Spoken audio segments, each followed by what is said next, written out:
I once knew a very heavy man, let's call him Johnny, who ate a half-dozen frankfurters whenever he felt too angry, lonely, depressed, anxious, or upset. Unfortunately, he felt this way often and believed his frankfurter feasts were necessary to cope with these feelings. Johnny thoroughly enjoyed the frankfurters, but was extremely unhappy about his weight, as were his doctors, so he came to me for better coping tools. Initially, I gave Johnny exactly what he asked for. I showed him some breathing techniques to help deactivate the sympathetic nervous system, which plays a strong role in producing the feeling one must urgently act on the impulse to overeat. I also helped him more specifically label his emotions so he might gain more of a sense of control. But once I'd given Johnny what he asked for, I also explained he might be approaching the entire issue with the wrong mindset. See, if you consider emotional upset to be a fire, then Johnny's paradigm was, I must put it out. But if you think about it, you can have a very intense fire in your living room, and, as long as it's contained by an effective fireplace, that fire actually becomes the center of hearth and home. People gather around the fireplace with a roaring fire, share stories, and make memories. It's only when there's a hole in the fireplace which allows sparks and embers to escape that the fire becomes dangerous. Similarly, it's only when emotions are allowed to jump out of the fireplace and become actual behavior that damage to your health is done, and this only happens when some type of rational justification makes it okay to act against your previously best-laid plans. It turns out that when you make a very specific rule to accomplish an important health goal, there's almost always a voice of justification that occurs which rationalizes crossing the line you previously swore not to cross, even if you aren't conscious of this rationalization at the time. There has to be, because if that line weren't important to you, you wouldn't have made it in the first place. Your conscious brain won't let you cross it unless you've got what appears to be a good reason at the time.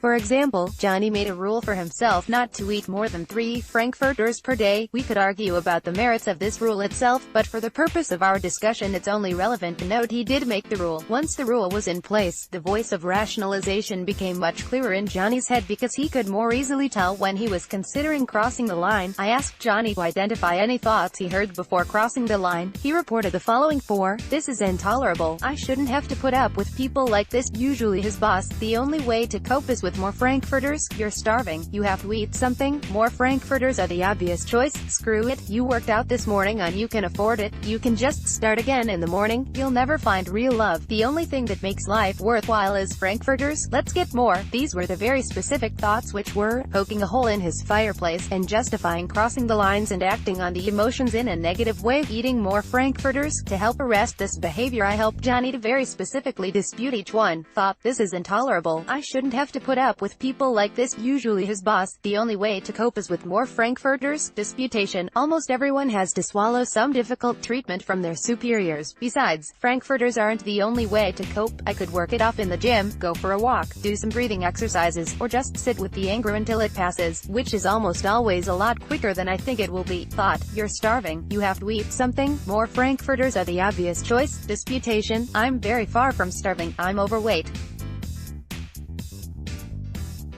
And nobody's going to find my bones by the refrigerator tomorrow morning if I don't eat more frankfurters right now. Besides, there are a lot of other things I could eat to provide calories and nutrition for my body. I could just choose any of my staples, lean protein, oatmeal, rice and beans, etc. I can eat, just not more frankfurters. Thought, screw it. You worked out this morning and you can afford it. You can just start again in the morning.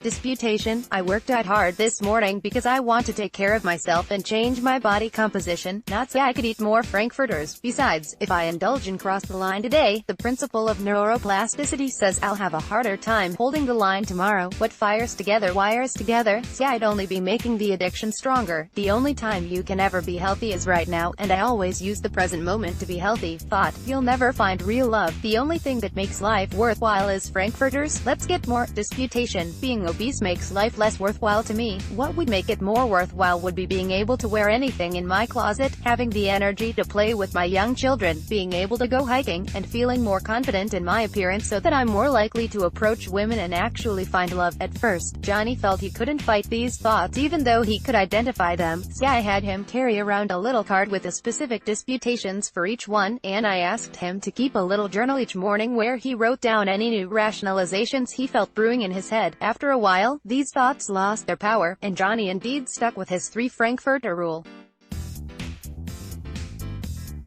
Now, you may not struggle with frankfurters like Johnny did. In fact, according to our research, it's more likely you struggle with pizza, chips, sugar, bread, or chocolate. It doesn't matter what you want to do is define a clear line for yourself so you can hear the voice of rationalization in your head, then, very specifically dispute that voice in all its forms. This is what gives you those extra microseconds at the moment of temptation to wake up and make a better choice, or at minimum, what gives you a chance to breathe and think about it. This is just one part of the system for overcoming emotional overeating. For more practical tips and techniques to stop emotional eating, please click here. Let's block ads. Why?